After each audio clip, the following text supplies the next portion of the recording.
I don't know if there was something else that happened behind closed doors. I don't know, but this does not make any freaking sense.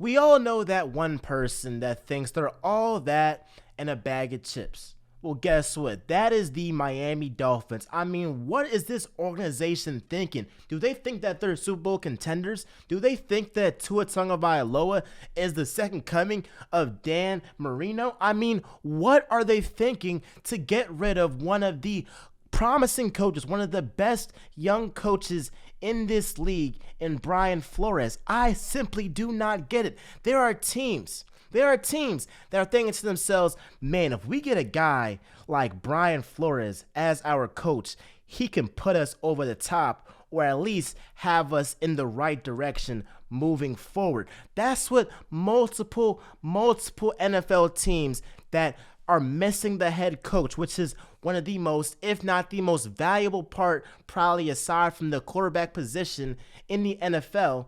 If we just get a head coach like Brian Flores, we will be all right.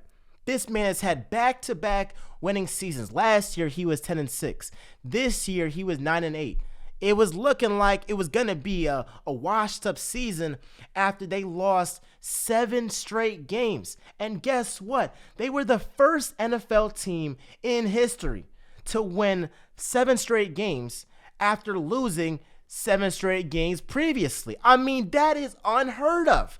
Obviously, that comes down to the head coach. If you go from losing 7 straight games to winning 7 straight games, that says something about your leadership, about your head coach, about Brian Flores. Now, look, they're in the same division, the Dolphins, as the Bills, as the Patriots. The Bills made it to the AFC Championship last season. The Patriots have a stacked roster. They have the greatest coach of all time. And with all of that being said, the Dolphins still went 4-2 in the division this year. They beat the Patriots twice. And the Jets are already trash, right? But again, their 9-8 record, there has to be some context put into their 9-8 record. Now look, out of their 3 losses in their 8 losses all season, 3 of their losses came to a field goal that was a game-winning field goal at the end of the regulation, right? I mean, look, against the Oakland Raiders, these guys were against the Las Vegas Raiders, man. They lost in overtime to a field goal.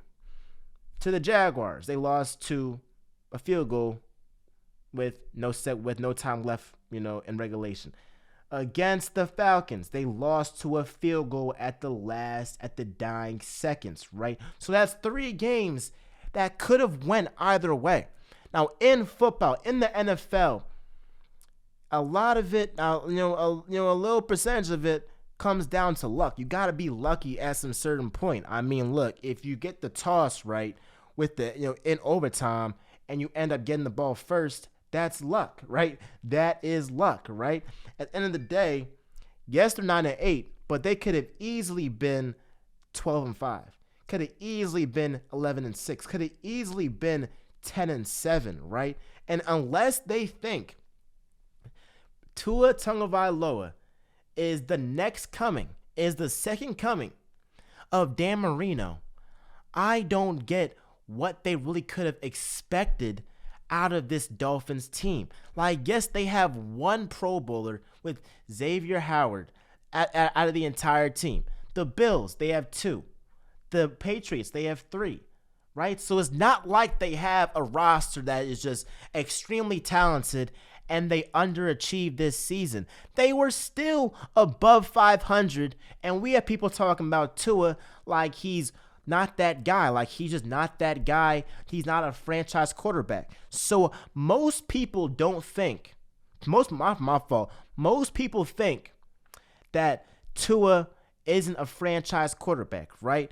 And even with Tua, for a majority of people thinking that he's not a franchise quarterback, the Dolphins still were above 500 in back-to-back seasons in a division that is not easy, man. I mean, look, if you were in the NFC East, he would have been in the playoffs 2 straight years. He probably would have won the division in 2 straight years. So at the end of the day, context has to be put. I don't know if there was something else that happened behind closed doors.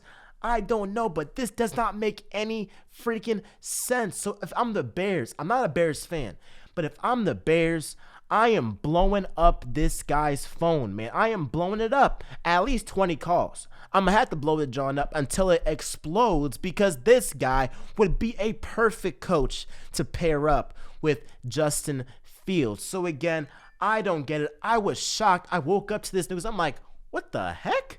This man is above 500. I mean, y'all fired Adam Gase after 3 seasons. And guess what? Out of 2 of those seasons, they were losing. They were below 500. In Brian Flores' 3 seasons as coach, he was 5-11 first year, but it was still very promising. Second year, they were 10-6. I believe they were like 1 game if they had to like. It was, bro, to be 10-6 in the NFL and miss the playoffs. I mean, dang. Like that's pretty unlucky, bro. Because probably any other season, if you're 10-6, you're most likely gonna end up making the playoffs, right? So they were a little bit unlucky, but at the end of the day, the Dolphins organization should be ashamed of themselves that they fire a guy like Brian Flores. Just plain and simple. If you're a Dolphins fan watching this, what was your reaction to this news? I'm an Eagles fan, but I'm like, dang, Nick Sirianni has had a pretty good year as head coach, but I wouldn't mind if they ended up getting Brian Flores. Hey, if you an Eagles fan watching this, would you want Brian Flores to be your coach? If you're just an NFL fan in general, I don't know who your team is. Would you want Brian Flores to be your coach? I mean, look, this guy is legit, and he's going to get picked up this offseason. There is no question in my mind. But make sure to like, comment, subscribe, do all that jazz. And with that being said, y'all, this is Real Talk with MJ, where y'all know I always keep it real. I'm out, y'all.